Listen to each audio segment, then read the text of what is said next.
तुमच्या दारामध्ये मत मागायला येतील, अमिषा देतील, फुलथापा करतील, त्यांच्या गाड्या भरत फिरतात, चौकावर फिरतात, धाब्यामध्ये देतात.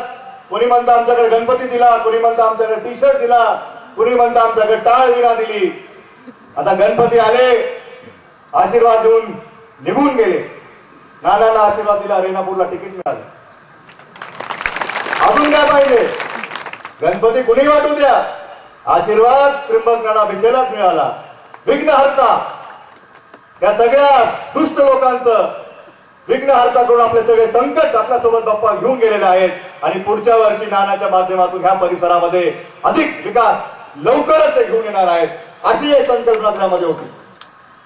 वारकरी मंडळीला जरी टाळ मृदंग दिले, मला एक प्रश्न विचारायचा आहे की टाळ मृदंग कुणाचाही वाजेल, पण श्रद्धा जी विलासराव देशमुख साहेबांवर आहे ती कुठून आणणार?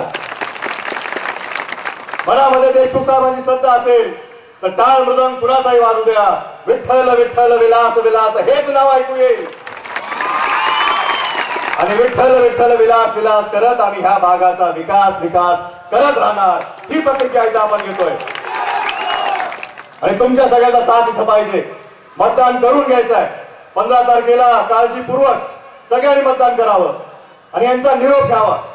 भैया औषध उत्पादन मंत्री झाले, आम्ही चर्चा करत होतो, मग त्यांनी बहुत बरेच काही आपल्या कामामधून त्यांना नवीन माहिती मिळाली सेक्रेटरीच्या माध्यमातून. भैया आपल्या भागामध्ये बरेच काही औषधं जी दिली जातात लोकांना कळत नाही, फार जुनी असतात, मागे तारीख फार जुनी असते, औषध संपलेलं असतं, एक्सपायर झालेलं असतं.